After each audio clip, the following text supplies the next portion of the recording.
How's it going, everybody? Welcome back. So today we're going to be doing some baking, and forgive me on pronunciation here, but we're going to be making a chocolate and pecan Bundt cake. So that's B-U-N-D-T. I might have got that wrong. I'm not sure how you pronounce it, but I'm saying that's right. So for this, obviously, if you don't know, it's like a donut shaped kind of cake. So you need one of these tins with the let's say the hole in the middle. I got this for £9 off Amazon, free next day Prime delivery, and from what I've seen in shops, they were roughly £13. So I think that's a pretty good deal. So first thing we're going to do is we're going to preheat the oven to 160. This is fan. 180 if it's not fan. There we go. Is there a gas mark on there? Yeah, gas mark 4 if you're using a gas stove, which I wouldn't in today's video economy. Gas stove, gas oven. And then we're going to completely butter the Bundt. Right, so that's that buttered, so we'll put that to one side for now. So for this we're going to need 225, sorry, we had an interruption. Thank you, I'm going to need that.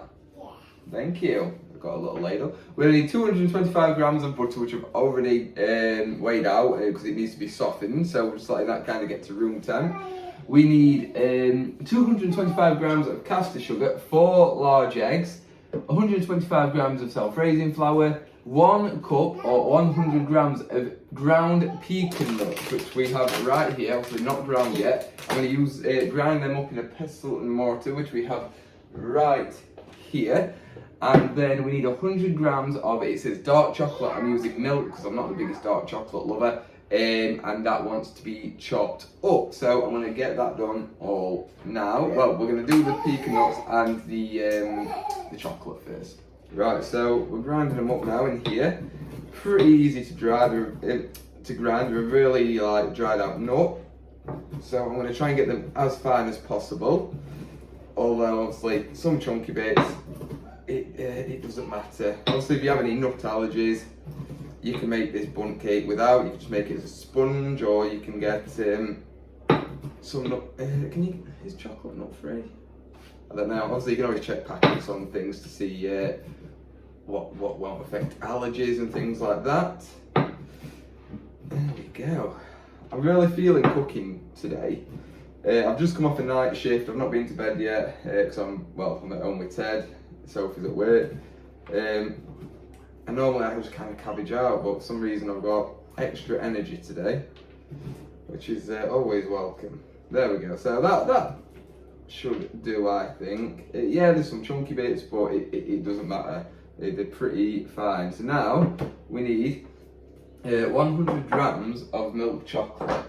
Which I'm just going to measure straight onto it, and I'm just going to chuck it on the table because, to be fair, our table's not the best of nick these days. So let's see what we got there. That's 54. Just using leftover from like previous bakes. 96. Add a little cube extra for good measure. 103. That's absolutely fine. Right, so that's the chocolate chopped, which is, it was actually a little bit of a fiddly job, but that's it now, because we can start on this. So, I'm going to put this onto here, along with the mixing bowl. Sorry, I'm going to put the mixing bowl on the scales. I'm going to chuck all the butter into here first, like so. So I can put that down to 0. And then I'm going to add 225 grams of the caster sugar.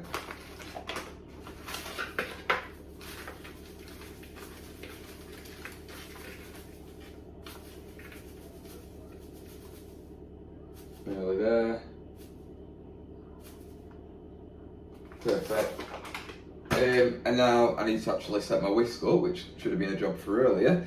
And we're going to cream the butter and the sugar together. So we're going to cream this together now until it's well whipped, really. So here we go.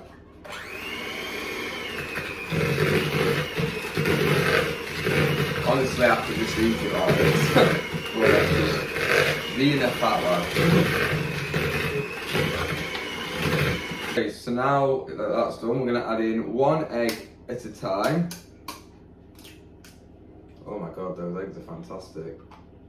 This was my mother-in-law's boyfriend that got us these, and he gets them delivered to his door, and they're massive and so orange.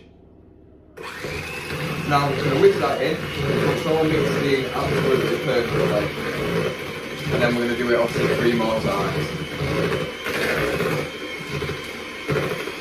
Now we're going to sieve in 125 grams of the self-raising flour, and then once we've got all this in, we're going to add in the ground pecan nuts, and the chocolate as well, and then we can get all of this mixed together. So again, I put the mixing bowl on top of the scale, set it to 0, and then I can I might have got this absolutely perfect.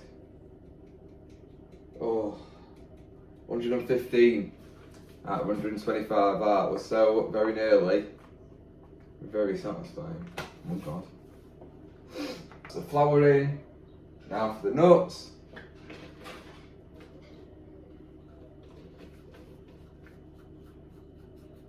And also the chopped up chocolate.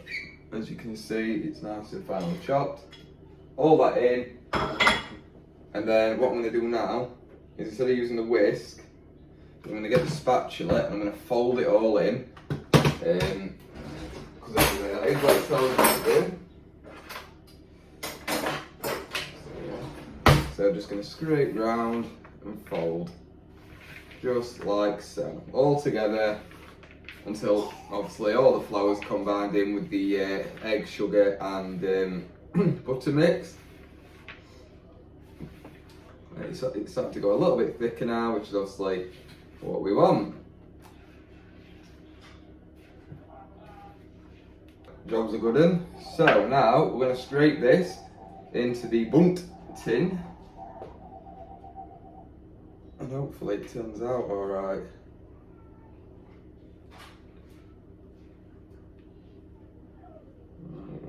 I'm just trying to make sure I don't slip down the hole in the middle. We don't want that.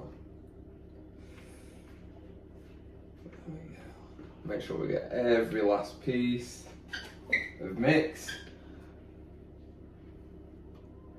Obviously, I will just go around the tin as well, smooth it all around, make sure it is all even and equal. So obviously, it fills the tin about halfway. Gives plenty of room for it to rise, which with those eggs it'd bloody better do. I am allowed to touch the screen, I'm just going to smooth it round like so. Awesome. So I've never made one of these before, hence why I had to actually buy the tin specially for it. Right, into the oven for 45 minutes. Okay. 45 minutes in the oven.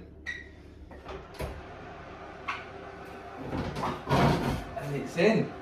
Right, see you in 45. Okay, so it should be done. Should. Let's have a look.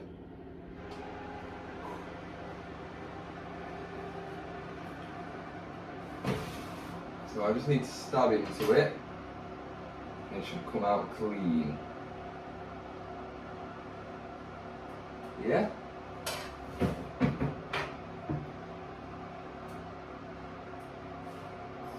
Here we go.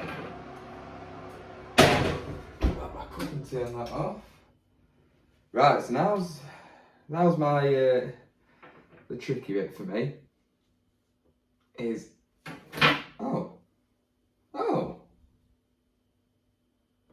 £9 from Amazon. I get one. That was really easy. Right. Oh wow. Oh, that looks awesome. So I'll bring it a bit closer for you to have a look without dropping it, hopefully. Oh, I'm really happy with how this is turning out. Okay, so we're going to leave it to cool for a little bit. And then when we come back to it, we're going to do the topping. So just talk through the topping real quick. We're using 100 grams of, it's going to be milk chocolate again. We're using 25 grams of butter and 2 tablespoons of golden syrup. so we're going to be melting that all in a pan together. It's going to make like a sticky, syrupy chocolate sauce. And then we're going to pour that all over the top and chop some up, well, probably maybe the remaining of the pecans to go on top. But I'm really, really impressed with how this has come out. I wasn't sure, but yeah, I'm really happy with it. Can't wait to try it. But yeah, I'll see you when it's cooled. Okay, so now we're going to make the topping, the like chocolate syrup. So behind me here, I've got my chocolate already ready, all ready, and my golden syrup is there. And a really weird measurement of butter is needed, and I've read this right, and I've got really up close to make sure I'm not reading it wrong.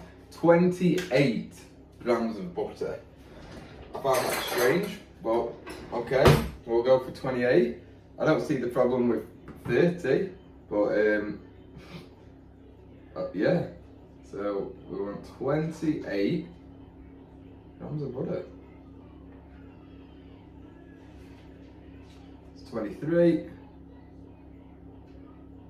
Oh god. 24. 28. Perfect. That is bang on. So next we need to chuck it all in. Okay, so into here, I'm just going to get a little spoon out because there's also the one I'm going to drizzle it on with as well afterwards. So in goes the 28 grams of butter. As well as that, we want 2 tablespoons of syrup. Sorry, you can't see very well. Is that better?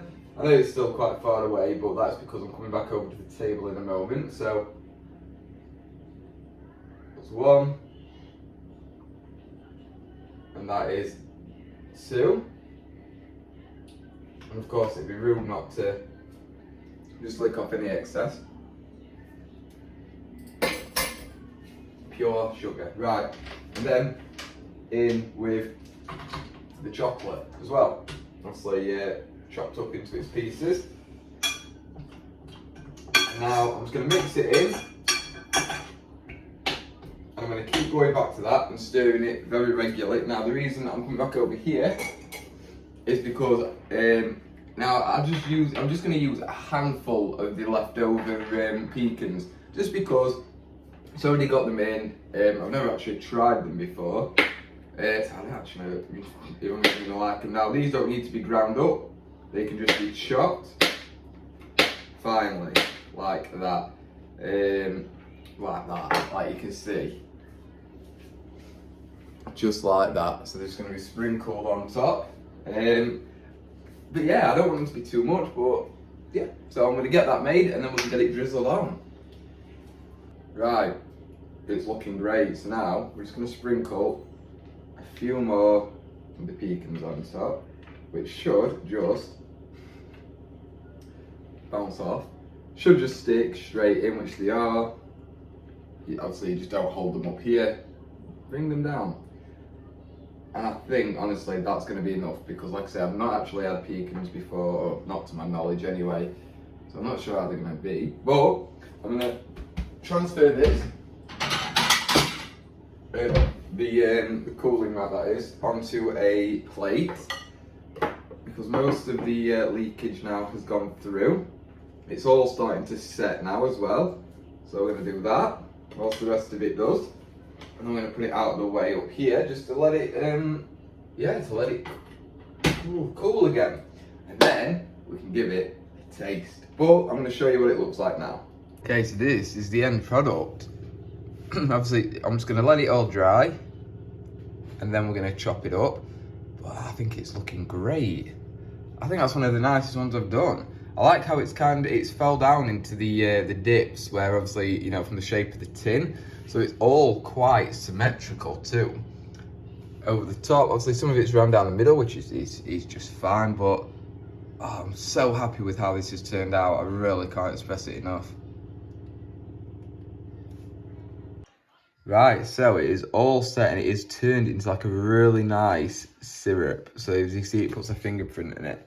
So I'm going to get a little bit cut. I'm going to give it a taste. Okay, so I've cut this bit here. Trying to do this one-handed. Oh, it's stuck to the cooling rack a little bit, I think. Oh, it's okay. Oh, it looks really nice. Feels quite soft and moist. So here we go. Mmm.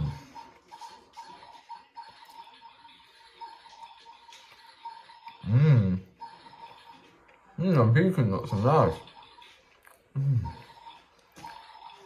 That's really good. Mmm. Mmm. That's so nice. I'm so glad I made it. That's come down as one of my favourites. I hope you enjoyed this anyway. Definitely give it a mate. Yeah. Definitely give it a mate. And don't forget to like and subscribe if you enjoyed this video. Drop me a comment, let me know what you think. And hopefully see you in the next video. Bye bye.